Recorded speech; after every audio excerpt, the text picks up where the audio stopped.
Hello students, last video में हम लोगों ने कुछ एक्ट्स के बारे में डिस्कस किया था। इस वीडियो में हम एक एक्ट को डिस्कस करेंगे and after that we will talk about consumer and their rights. Consumer कौन है और कंज्यूमर को 6 राइट्स जो प्रोवाइड किए गए हैं वो डिस्कस करने वाले हैं। So let's see the competition act 2002। Consumer are protected by the act. Consumer को प्रोटेक्शन प्रोवाइड किया गया है, प्रोटेक्टेड किया गया है किसके तहत? By the act in the event that business engage in unethical action. Business जो है वो अनएथिकल एक्शन करता है या वैसा एक्शन करता है जो लॉ के अगेंस्ट जाता है और जिससे नुकसान किसका होता है? कंज्यूमर का होता है। एट द लास्ट सारा कुछ बेयर कौन करता है? तो कंज्यूमर करता है। मैंने आपको बताया था कि जितना भी कॉस्ट है वो अगर मैन्युफैक्चरर है वो फर्स्ट बेयर कर रहा है किसी भी प्रोडक्ट को प्रोड्यूस करने में। इसमें वो इंक्लूड करता है अपने प्रॉफिट्स को। प्रॉफिट को इंक्लूड करने के बाद वो सेलिंग प्राइस रखता है। तो सेलिंग प्राइस जो प्राइस है वो कौन बेयर कर रहा है? वो हमारा कस्टमर बेयर कर रहा है। तो अगर लॉसेस होगा तो किसको होगा? कस्टमर को होगा। अनएथिकल तरीके से अगर उसने अपने प्रोडक्ट को सेल आउट भी कर दिया तो लास्ट बेयर कौन करेगा? कस्टमर करेगा। तो ये जो एक्ट है वो प्रोटेक्ट करता है कंज्यूमर को बिजनेस के उन वैसे एक्टिविटीज से या वैसे एक्शन से जिसको हम अनएथिकल बोलते हैं, जो अनलॉफुल में काउंट होता है। Now we have consumer. अब हम कंज्यूमर किसे बोल सकते हैं? कौन व्यक्ति है जो कंज्यूमर की कैटेगरी में काउंट होगा, कौन है जो कंज्यूमर के कैटेगरी में काउंट नहीं होगा? किसे हम कंज्यूमर बोलेंगे और किसको हम कंज्यूमर नहीं बोलेंगे? सो let's C. A consumer is any person. Consumer जो है वो हर व्यक्ति हो सकता है। कौन सा व्यक्ति? हु बाइज, जो खरीदता है या रिसीव करता है कंज्यूमर गुड्स। ओके, गुड्स भी मैंने आपको 2 तरीके का बताया था। एक होता है कंज्यूमर गुड्स और एक होता है इंडस्ट्रियल प्रोडक्ट। इंडस्ट्रियल प्रोडक्ट और इंडस्ट्रियल प्रोडक्ट। तो इंडस्ट्रियल प्रोडक्ट हम इंडस्ट्री से रिलेटेड है, लेकिन अगर हम कंज्यूमर प्रोडक्ट की बात करते हैं या कंज्यूमर गुड्स की बात करते हैं तो कंज्यूमर उसे परचेस कर रहा है और उसके अगेंस्ट में वो क्या कर रहा है? पेमेंट कर रहा है। रिसीव कंज्यूमर गुड्स और सर्विसेज, केवल वो गुड्स इंक्लूड नहीं करेगा इसमें। कंज्यूमर जो है वो सर्विसेज को भी यूज करता है। केवल हम गुड्स को परचेस करने वाले व्यक्ति को कंज्यूमर नहीं बोलते हैं, वो व्यक्ति जो सर्विस भी कंज्यूम करता है, सर्विस का भी यूज करता है, वो भी कंज्यूमर की कैटेगरी में इंक्लूड होता है। अगेंस्ट पेमेंट, उसके बदले में वो क्या करता है? पेमेंट करता है। अगर हम मार्केट जाते हैं और मार्केट जाने के बाद मैंने एक मार्कर लिया तो मार्कर का दाम कितना था? 10 रुपीज़ था। मैंने इसके बदले में क्या कर दिया? पैसा पेड कर दिया, पेमेंट कर दिया, तो ये मार्कर मेरा हो गया। अगर मैं कहीं ट्रैवल कर रहा हूँ और उसका जो फेयर है वो अगर 100 रुपीज़ है तो मैंने उसको भी क्या कर दिया? पेड कर दिया। तो आप सर्विस को यूज़ करो या आप किसी गुड्स को परचेस करो, दोनों ही चीज़ें किससे रिलेटेड हैं? कंज्यूमर से रिलेटेड हैं और कंज्यूमर इनके बदले में क्या करता है? पेमेंट करता है। But it does not include, लेकिन वो उनको इंक्लूड नहीं करता है a person who resale, okay, और अवेल सच गुड्स और सर्विसेज फॉर कमर्शियल पर्पस। अगर एक व्यक्ति है उसने सेल्फ कंजम्पशन करना है, मार्केट गए, गुड्स को परचेस किया, कंज्यूम किया, तो वो कहलाएगा कंज्यूमर। लेकिन वैसा व्यक्ति जो गुड्स को परचेस करता है लेकिन पर्पस ये रहता है कि मुझे इस प्रोडक्ट को रीसेल करना है, दोबारा बेचना है और उससे क्या कमाना है? प्रॉफिट कमाना है। क्या कोई भी व्यक्ति सेल्फ कंज्यूम करके प्रॉफिट कमा सकता है? नहीं कमा सकता है। वो प्रॉफिट कब कमाएगा? जब वो उस प्रोडक्ट को सेल आउट करेगा। फॉर एग्जाम्पल, मैन्युफैक्चरर ने गुड्स को प्रोड्यूस किया और होलसेलर को सप्लाई किया। क्या होलसेलर उसको कंज्यूम करता है कि उसको पास आउट करता है रिटेलर के पास? तो manufacturer to wholesaler, to retailer और फिर फाइनल जिसके लिए गुड्स बनाया गया है दैट इज कंज्यूमर, तो कंज्यूमर उसे कंज्यूम करता है। तो यहाँ पर गुड्स को रीसेल किया जा रहा है, पास आउट किया जा रहा है फाइनल कंजम्पशन के लिए जो हमारा कंज्यूमर करेगा। तो कमर्शियल पर्पस जो व्यक्ति करता है, जो प्रोडक्ट परचेज करता है या उसको रीसेल करता है, तो वो कंज्यूमर की कैटेगरी में इंक्लूड नहीं होता है। कंज्यूमर की कैटेगरी में वही व्यक्ति इंक्लूड होगा जो अपने घर से निकल करके स्टोर जाएगा और स्टोर से एक प्रोडक्ट को या गुड्स को वो परचेस करेगा और उसको अपने घर ला करके कंज्यूम कर लेगा।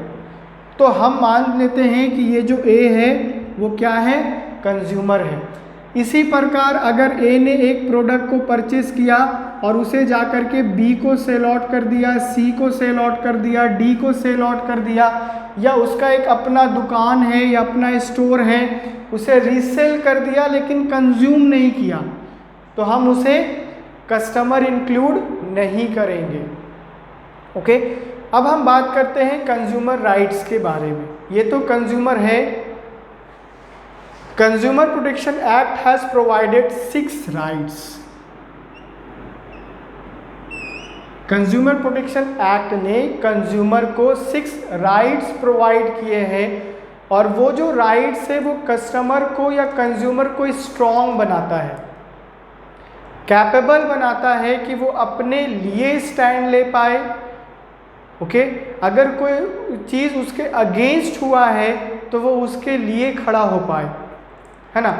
अगर कस्टमर को के साथ किसी मैन्युफैक्चरर ने या किसी सेलर ने कुछ गलत किया है तो वो उस गलत चीज़ों का जवाब दे पाए, अपने फेवर में वो चीज़ कर पाए, उसके अगेंस्ट वो जा पाए।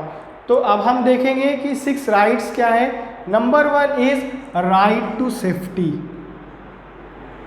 Right to safety, consumer has the right to be protected. Consumer को ये अधिकार है, ये राइट है क्या होने का, प्रोटेक्टेड होने का, प्रोटेक्शन लेने का अगेंस्ट प्रोडक्ट, वैसे प्रोडक्ट का और सर्विसेज का विच आर हजार्डियस और to health and life. Market में नंबर्स ऑफ प्रोडक्ट अवेलेबल होते हैं, नंबर ऑफ सर्विसेज प्रोवाइड की जाती है, लेकिन कस्टमर वही प्रोडक्ट परचेस करता है जो उसका रिक्वायरमेंट होता है या जिन प्रोडक्ट की आवश्यकता उसे होती है। लेकिन अगर आप मार्केट विजिट करोगे तो मार्केट में नंबर ऑफ प्रोडक्ट मिलते हैं as well as number of sellers भी अवेलेबल होते हैं। अब उसमें बहुत सारे सेलर्स अच्छे होते हैं और कुछ सेलर जो होते हैं वो इन्फीरियर प्रोडक्ट को सुपीरियर प्रोडक्ट बना करके सेल आउट कर देते हैं, या वैसे प्रोडक्ट को सेल आउट कर देते हैं जिनका क्वालिटी बहुत अच्छा नहीं होता है, जिनका स्टैंडर्ड अच्छा नहीं होता है ना, और उसे वो बताते हैं कि ये हाई क्वालिटी का है, इसका स्टैंडर्ड अच्छा है, और केवल वो प्रॉफिट कमाने के लिए उसको सेल आउट कर देते हैं। उससे नुकसान किसका होगा, कंज्यूमर का होगा। या वैसे प्रोडक्ट जो बच्चों के लिए नहीं होते हैं, केवल बड़ों के लिए होते हैं, है ना, ऐसे बहुत सारे प्रोडक्ट हैं। अगर हम मेडिसिन की बात करते हैं तो मेडिसिन में भी एज वाइज या ग्रुप वाइज मेडिसिन आती है, बच्चों के लिए अलग है, बड़ों के लिए अलग है। तो एज वाइज भी हम उसमें देखते हैं कि अगर किसी ओल्ड एज वालों का मेडिसिन अगर किसी बच्चों को अगर दे दिया जाए तो वो उसके हेल्थ पर असर डालता है। इसी प्रकार मार्केट में बहुत सारे प्रोडक्ट हैं जो डेंजरस प्रोडक्ट या हजार्डियस प्रोडक्ट्स में काउंट होते हैं और जो किसी भी कंज्यूमर के हेल्थ और लाइफ पर असर डाल सकते हैं, जिससे उन्हें नुकसान हो सकता है, उनको बहुत सारे डिजीज हो सकते हैं। कंज्यूमर आर एजुकेटेड, आज का जो कंज्यूमर है वो पढ़ा लिखा है, एजुकेटेड है, that they should use ISI marks. अगर हम इलेक्ट्रिकल प्रोडक्ट की बात करते हैं तो उस पर हम क्या देखते हैं, ISI मार्क देखते हैं। अगर ISI मार्क है तो वो प्रोडक्ट अच्छा होगा, गवर्नमेंट ने वेरीफाई किया है। और वेरिफिकेशन के बाद ये पता चला कि ये जो प्रोडक्ट है ये अब मार्केट में सेल आउट होने के काबिल है, इसे मार्केट में सेल आउट किया जा सकता है, कंज्यूमर इसे यूज़ कर सकता है। कब पता चला? जब उस प्रोडक्ट पर हम लोगों ने ISI मार्क देखा। Electrical appliances and ISI mark give an assurance. ISI mark क्या दे रहा है? एश्योरेंस दे रहा है, भरोसा दे रहा है, फेथ जता रहा है कि आप ये प्रोडक्ट को अब यूज़ कर सकते हो। कब पता चला? जब हमने उस पर ये मार्क देखा। Such product meeting quality specification. तो वैसे प्रोडक्ट या इलेक्ट्रिकल अप्लायंसेज जिस पर ISI मार्क लगा रहता है, तो ये अश्योर करवाता है कि ये जो प्रोडक्ट है ये एक क्वालिटी वाला प्रोडक्ट है, एक स्टैंडर्ड वाला प्रोडक्ट है। कोई भी कस्टमर इसे यूज़ कर सकता है, इसको अपने घर में यूज़ कर सकता है, अपने पर्पस को पूरा कर सकता है और इससे उसे कोई भी नुकसान नहीं होगा। For instance electrical appliances which are manufacture with sub standard. वैसे प्रोडक्ट या वैसे इलेक्ट्रिकल स्टैंडर्ड जिसका स्टैंडर्ड सब स्टैंडर्ड में काउंट होता है प्रोडक्ट और do not confirm to the safety, और जिसको कंफर्म नहीं किया जाता है, norms might cause serious injuries. मैंने आपको बताया अगर ये मार्केट है तो मार्केट में गुड यानी अच्छे सेलर्स भी अवेलेबल हैं plus bad sellers. Bad seller किसे बोलेंगे हम? सेलर तो ये भी हैं लेकिन प्रॉफिट कमाने के लिए ये सब स्टैंडर्ड को या लो स्टैंडर्ड को गुड स्टैंडर्ड में काउंट करते हैं या हाई स्टैंडर्ड में काउंट करते हैं, जिससे नुकसान किसका होता है? केवल और केवल कंज्यूमर का होता है। अब अगर लो स्टैंडर्ड को या सब स्टैंडर्ड के प्रोडक्ट को मार्केट में सेल आउट किया जा रहा है और कंज्यूमर इस मार्क को देख नहीं रहा है और वो उसे परचेस कर ले रहा है, तो सीरियस इंजरी होने का चांसेस है। किसे? कंज्यूमर को। कंज्यूमर को ये वेरीफाई करना पड़ेगा खुद से कि वो जो प्रोडक्ट यूज़ करने वाला है क्या वो अच्छी क्वालिटी का है या नहीं है। Next we have is point number 2, right to be informed. Consumer का ये अधिकार है कि उसको मैन्युफैक्चरर के द्वारा या सेलर के द्वारा इंफॉर्मेशन सप्लाई किया जाए, उस तक इंफॉर्मेशन पहुंचाया जाए। अगर इंफॉर्मेशन नहीं पहुंचेगा तो उसको प्रोडक्ट के बारे में कैसे पता चलेगा? A consumer has a right to have complete information। Consumer का ये अधिकार है कि उसके पास कंप्लीट इंफॉर्मेशन रीच करे अबाउट द प्रोडक्ट का कंप्लीट इंफॉर्मेशन। अब प्लेस ऑफ प्रोडक्शन और प्लेस ऑफ कंजम्पशन दोनों अलग अलग जगह पर है। प्लेस ऑफ कंजम्पशन कहीं और है और प्लेस ऑफ प्रोडक्शन कहीं पर और है। अब यहाँ का इंफॉर्मेशन यहाँ तक तो रीच करवाना पड़ेगा, कौन सा प्रोडक्ट है, प्रोडक्ट कौन सी कंपनी बना रही है, he intend to buy including its ingredients, date of manufacture, price, quality, direction for use etcetera. Okay, complete information का मतलब ये होता है कि जो मैन्युफैक्चर जो प्रोडक्ट बना रहा है उस प्रोडक्ट का कंप्लीट इंफॉर्मेशन किसके पास है? तो मैन्युफैक्चरर के पास है, क्योंकि वो उसने अभी प्रोडक्ट बनाना स्टार्ट किया है, वो प्रोडक्ट बनाने वाला है, प्रोडक्ट का अभी वो ऑनर है और वही है जो मार्केट में इस प्रोडक्ट को सप्लाई करेगा। तो कंप्लीट इंफॉर्मेशन की बात करें तो मैन्युफैक्चरर के पास है, सेलर के पास है और उसका ये रिस्पॉन्सिबिलिटी बनता है कि उस प्रोडक्ट का इंफॉर्मेशन वो बायर्स यानी कंज्यूमर तक पहुंचाए और कंज्यूमर को वो उस प्रोडक्ट के बारे में बताए कि कंज्यूमर देखो ये मेरा प्रोडक्ट है, इसमें मैंने ये इंग्रेडिएंट्स इंक्लूड किया है ना।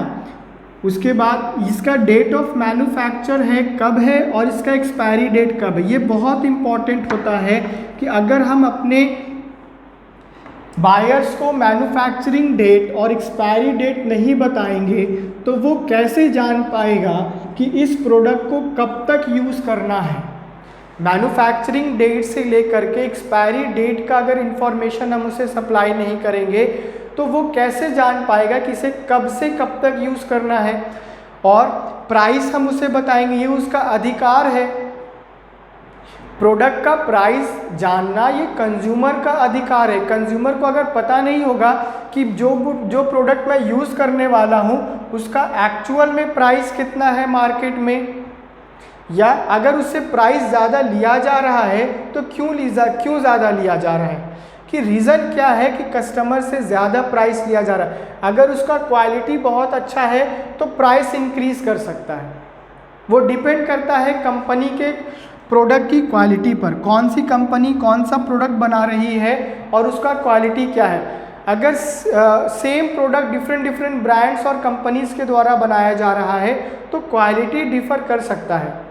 अगर क्वालिटी डिफ़र करेगा तो प्राइस भी डिफ़र कर सकता है। अगर कोई कंपनी अच्छा क्वालिटी के साथ प्राइस ज़्यादा ले रहा है तो वो बताएगा कि देखो मैंने अगर प्राइस इंक्रीज़ किया तो इसका क्वालिटी भी इंक्रीज़ हुआ है। तो ये इन्फॉर्मेशन जानना या इन्फॉर्मेशन पहुंचाना ये कंपनी का काम है, ये मैन्युफैक्चरर का काम है, ये सेलर का काम है कि वो अपने कंज्यूमर को सारा इन्फॉर्मेशन दे। और डायरेक्शन फॉर यूज़, अगर हम देखते हैं मेडिसिन में, तो मेडिसिन में जब डॉक्टर हमें कोई मेडिसिन प्रिस्क्राइब करता है तो जो सेलर होता है वो बताता है कि आपको ये मेडिसिन कब कितने बजे खाना है। ओके, अगर आपको सिरप है तो सिरप कैसे लेना है आपको, ये भी आपको बताता है। फिर डायरेक्शन देता है कि आप इसको कहाँ स्टोर करोगे, आपको इसको छोटे बच्चों से बचा कर के रखना है। तो ये जो डायरेक्शन है ये कौन बताएगा, ये कंपनी बताएगी। बहुत सारे प्रोडक्ट को का डायरेक्शन कंपनी क्या करती है, अपनी लेबलिंग करती है। जब प्रोडक्ट को बनाया जाता है, उसको पैक किया जाता है, लेबल किया जाता है, तो at the time of labelling उसमें सारा का सारा इंफॉर्मेशन दे दिया जाता है। पैक करने के बाद क्या करते हैं, लेबलिंग करते हैं। प्रोडक्ट को एज इट इज़ मार्केट में तो सप्लाई नहीं किया जाता है। आज कंपनी ने प्रोडक्ट बनाया और उसको मार्केट में सप्लाई कर दिया। कंपनी ने प्रोडक्ट बनाया, फिर कंपनी उसको पैक करेगी, पैक करने के बाद उस पर लेबल लगाएगी और लेबलिंग में वो सारा का सारा इंफॉर्मेशन प्रोवाइड करेगी। Manufacturing date, expiry date, price, quality, ingredients, direction for use, ये सारा इंफॉर्मेशन कंज्यूमर तक पहुंचना ये कंज्यूमर का राइट है। राइट टू बी इन्फॉर्म किसके द्वारा, बाय सेलर, बाय मैन्युफैक्चरर, क्योंकि वही है जिसके पास सारा इंफॉर्मेशन है और वही व्यक्ति इस इंफॉर्मेशन को कंज्यूमर तक पास आउट करेगा। Next we have is point number 3, right to choose. Customer को ये अधिकार है कि वो अपनी पसंद की चीज़ें ले मार्केट से। Okay, every customer has the right to choose from a variety of goods और सर्विसेज। जब एक कस्टमर मार्केट में विज़िट करता है तो उसके पास बहुत सारे ऑप्शंस होते हैं। अगर वो किसी गुड्स को परचेस करने गया है, किसी प्रोडक्ट को परचेस करने गया है, तो उसके पास भी ऑप्शन है, वैरायटी ऑफ गुड्स उसको अवेलेबल है मार्केट पे। और अगर वो किसी सर्विस को यूज़ करने गया है तो वहाँ भी उसके पास वैरायटी ऑफ सर्विसेज अवेलेबल हैं। वैरायटी ऑफ गुड्स को सेल आउट करने के लिए नंबर ऑफ सेलर्स भी अवेलेबल हैं, जिनके प्राइस अलग हो सकते हैं, जिनका गुड्स का क्वालिटी अलग हो सकता है। ओके, तो यहाँ पर देख सकते हैं कि कस्टमर को ये अधिकार दिया गया है कि वो अपनी पसंद की चीज़ों को सेलेक्ट कर सकता है एट अ कॉम्पिटिटिव प्राइस। बहुत इंपॉर्टेंट रोल प्ले करता है प्राइस। आज का जो मार्केट है वो बहुत ज़्यादा कॉम्पिटिटिव मार्केट बन गया है। Number of sellers, number of manufacturers available हैं, तो कंपटीशन जो है वो बहुत ज़्यादा टाइट हो गया है। हर व्यक्ति या हर मैन्युफैक्चरर ये चाहता है कि मुझे अपने टारगेट मार्केट से मैक्सिमम प्रॉफिट अर्न करना है। अब टारगेट मार्केट में केवल वही तो है नहीं जो गुड्स को सप्लाई कर रहा है, केवल एक सेलर तो है नहीं जो गुड्स को सेल आउट कर रहा है, नंबर ऑफ सेलर्स है, नंबर ऑफ मैन्युफैक्चरर्स हैं जो गुड्स को सेल आउट करते हैं एक मार्केट में। अब प्राइस जो है वो अप्स एंड डाउन्स कैसे लाता है, प्राइस जो है वो वैरी कैसे करता है, प्राइस वैरी करता है कॉस्ट के अनुसार। जिस मैन्युफैक्चरर का कॉस्ट ज़्यादा लगा उसने अपना प्रॉफिट इंक्लूड किया और प्राइस रखा, किसी मैन्युफैक्चरर का कॉस्ट कम लगा उसने प्रॉफिट इंक्लूड किया और प्राइस लगा तो प्राइस उसका कम है। ओके, तो प्राइस जो है वो क्वालिटी पर भी निर्भर करता है। प्रोडक्ट की क्वालिटी, अगर रॉ मटेरियल अच्छी क्वालिटी का लिया गया है, अच्छी क्वालिटी का इंग्रेडिएंट लिया गया है, तो उसका प्राइस भी थोड़ा सा ज़्यादा होगा, क्योंकि कोई भी रॉ मटेरियल अगर एक अच्छी क्वालिटी का है तो सप्लायर ने उसका कॉस्ट लिया होगा, मैन्युफैक्चरर ने उसके लिए कुछ ना कुछ पे किया होगा, ज़्यादा ही पे किया होगा, क्योंकि जब एक अच्छी क्वालिटी का रॉ मटेरियल कोई भी मैन्युफैक्चरर यूज़ करता है तो उसके लिए वो एक अमाउंट पे करता है। और जब एक इंफीरियर क्वालिटी का प्रोडक्ट और एक अच्छे क्वालिटी के प्रोडक्ट को हम लोग जज करेंगे तो जाहिर सी बात है कि जो सुपीरियर क्वालिटी का रॉ मटेरियल होगा उसके लिए ज़्यादा पे करना पड़ेगा। तो एट द एंड जब गुड्स को बना करके तैयार किया जाएगा, रेडी किया जाएगा और उसमें प्रॉफिट को इंक्लूड किया जाएगा तो उसका प्राइस हाई होगा ही। तो कॉम्पिटिटिव प्राइस जब मार्केट में अवेलेबल है, नंबर ऑफ गुड्स अवेलेबल है, नंबर ऑफ सर्विसेज अवेलेबल है, तो ये अधिकार दिया है एक्ट ने कि जब भी कस्टमर विजिट करता है स्टोर में तो उसके पास ये अधिकार है, राइट है कि वो गुड्स लेना चाहे तो ले सकता है, अगर नहीं लेना चाहे तो नहीं ले सकता है। कोई भी सेलर ज़बरदस्ती ऐसा नहीं कर सकता कि आपने मेरे दुकान पर या मेरे स्टोर पर विज़िट किया है अब आपको लेना ही पड़ेगा। ऐसा कहीं नहीं होता है कि अगर कोई कंज्यूमर या कोई व्यक्ति किसी स्टोर पर विज़िट करता है, कोई भी प्रोडक्ट अगर वो चेक करता है या देखता है तो अब उसे प्रोडक्ट लेना पड़ेगा। ये कोई भी दुकानदार या सेलर प्रेशराइज नहीं कर सकता है। प्रोडक्ट लेना या नहीं लेना ये कंज्यूमर का अधिकार है। नंबर ऑफ प्रोडक्ट में कोई एक प्रोडक्ट को चूज़ करना, सेलेक्ट करना और बाकी का प्रोडक्ट छोड़ देना ये भी उसका अधिकार है। This implies that marketer should offer wide variety of product in term of quality. जो हमारा मार्केटर होता है वो क्या करता है, ऑफर करता है बहुत ज़्यादा वैरायटी के साथ। अगर वो प्रोडक्ट को सप्लाई कर रहा है या प्रोडक्ट को सेल आउट कर रहा है तो केवल उसके पास एक ही प्रोडक्ट नहीं देखने को मिलेगा, वाइड वैरायटी ऑफ प्रोडक्ट देखने को मिलेगा in term of quality. Okay, एक प्रोडक्ट है डिफरेंट ब्रांड का है तो डिफरेंट क्वालिटी भी होगा।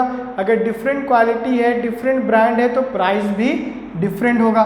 तो in term of quality, brand, price, size etcetera, तो इन सारी चीज़ों के साथ हम ये बोल सकते हैं कि अगर किसी कस्टमर को कोई एक ब्रांड पसंद है तो वो उस ब्रांड का प्रोडक्ट ले सकता है। अगर उसको लगता है कि इस ब्रांड का प्रोडक्ट का जो प्राइस है वो ज़्यादा है और दूसरे ब्रांड के प्रोडक्ट का जो प्राइस है वो कम है तो वो इसको छोड़ करके वो वाला प्रोडक्ट ले सकता है। ये निर्भर किस पर करेगा, ये कंज्यूमर पर निर्भर करेगा, क्योंकि ये उसको राइट दिया गया है, अधिकार दिया गया है। साइज़ की अगर बात करते हैं तो साइज़ भी वैरी करता है। नंबर ऑफ प्रोडक्ट की बात करते हैं तो कोई लार्ज साइज़, कोई स्मॉल साइज़, कोई मीडियम साइज़। तो अगर कस्टमर को लार्ज लेना है तो वो लार्ज लेगा, स्मॉल साइज़ लेना है तो स्मॉल साइज़ का प्रोडक्ट लेगा, अब मीडियम साइज़ का लेना है तो मीडियम साइज़ का प्रोडक्ट लेगा। तो वो वैरी करता है in terms of quality, brand, price और size. And allow the customer या कंज्यूमर टू मेक चॉइस, और कंज्यूमर को ये अलाउ करना होगा कौन करेगा? सेलर करेगा कि आपको जो लेना है आप वो ले सकते हो, मैं आपको प्रेशराइज नहीं कर सकता हूँ, केवल मैं आपको ये बता सकता हूँ कि ये ब्रांड है, ये प्रोडक्ट है, ये इसका प्राइस है, ये इसका क्वालिटी है। अब आप डिसाइड करोगे कि आपको लेना है या नहीं लेना है। From amongst these marketer should not force the customer.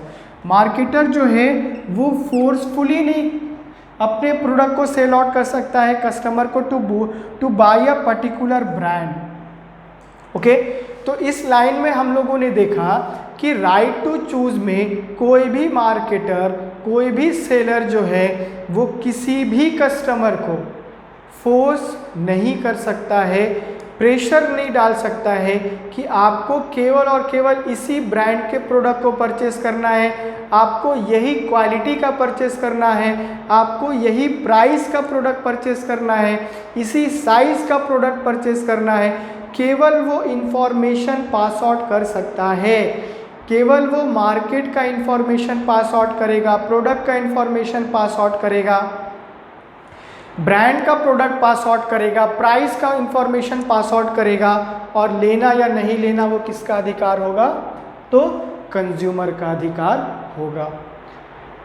Next we have is point number 4, right to be heard. Consumer को सुनने का अधिकार है। अगर कंज्यूमर के साथ कुछ गलत हुआ है तो उसकी बातों को सुना जाए। Consumer has the right to file a complain.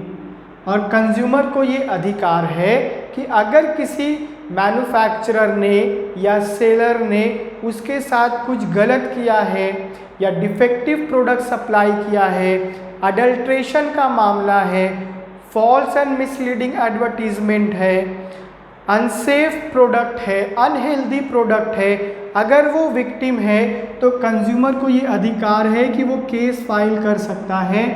और and to be heard in case of dissatisfaction. जब कंज्यूमर किसी भी प्रोडक्ट को कंज्यूम करता है और उससे उसे सेटिस्फैक्शन प्राप्त नहीं होता है, सेटिस्फैक्शन उसे नहीं मिलता है किसी भी गुड से या किसी भी सर्विसेज से।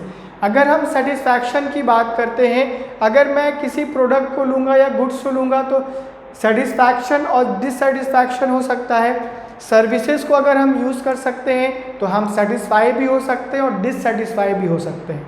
वो डिपेंड करता है उसकी क्वालिटी पर, डिपेंड करता है उसके प्राइस पर, नंबर ऑफ थिंग्स है जिस पे हम जज कर सकते हैं।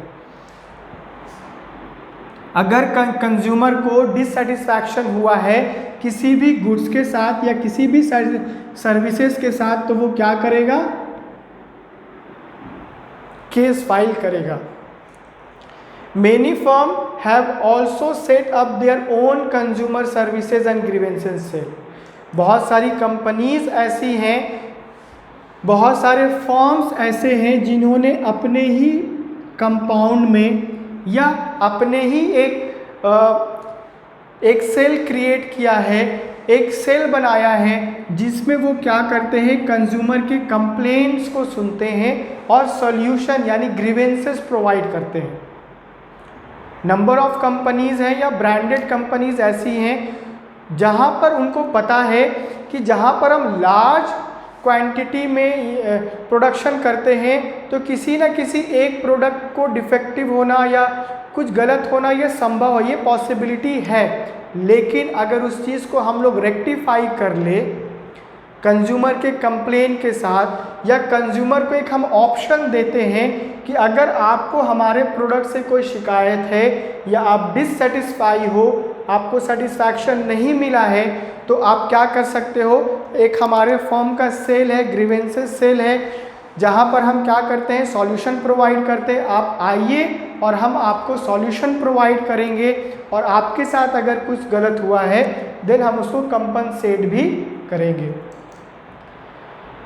Many consumer organization are also working towards their directions।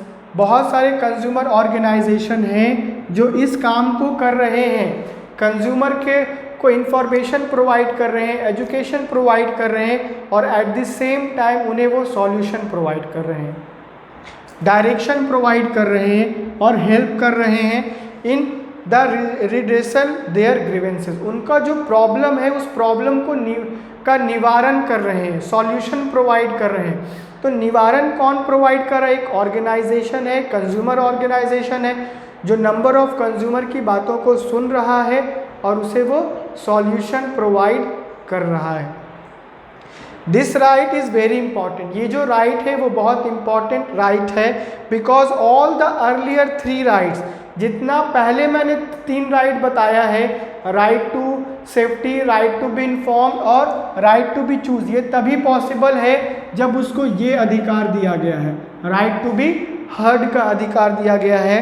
Because all the earlier 3 rights are relevant, ये तभी रिलेवेंट होगा only when the consumer has right to complain, right to file the complain. जब ये कंज्यूमर के पास अधिकार होगा कि वो कंप्लेन फाइल कर सकता है। Next 5th point is right to seek redressal. Consumer has the right to get relief. Consumer को ये अधिकार है कि वो रिलीफ ले अगर उसके साथ कुछ गलत हुआ है, इन केस द प्रोडक्ट और सर्विसेज, अगर प्रोडक्ट के कारण या सर्विसेज के कारण fall short of his expectation, जितना कंज्यूमर का एक्सपेक्टेशन था, अगर उस एक्सपेक्टेशन पे वो प्रोडक्ट या सर्विस रीच नहीं किया है तो वो उसका कंपनसेशन ले सकता है। The consumer protection act provide number of reliefs. Consumer protection act जो है वो नंबर ऑफ रिलीफ्स यानी आसानियाँ देता है to the consumer including replacement. अगर कंज्यूमर को चाहिए कि हमको ये गुड को रिप्लेस करना है तो रिप्लेसमेंट का भी ऑप्शन है। रिमूवल ऑफ डिफेक्ट, अगर उसके पास कोई डिफेक्टिव प्रोडक्ट आ गया है और वो उसको रिमूव करना चाहता है तो उसके पास ऑप्शन है। Compensation paid for any loss, और उसे कंपनसेशन अमाउंट मिलने का भी अधिकार है। पेड फॉर लॉस और injury suffered by the consumer, अगर कंज्यूमर को कोई नुकसान हुआ है तो उसको कंपनसेशन अमाउंट दे करके उसका नुकसान को हम कंपनसेट कर सकते हैं या कंपनी कंपनसेट कर सकता है। तो इस वीडियो में हम लोगों ने कंज्यूमर के बारे में जाना कि कंज्यूमर कौन है। राइट्स ऑफ कंज्यूमर में हम लोगों ने 5 राइट्स के बारे में डिस्कस किया है। नेक्स्ट वीडियो में हम लोग राइट जो हमारा 6 राइट्स है उसको डिस्कस करेंगे और इस चैप्टर को कंटिन्यू करेंगे। ओके।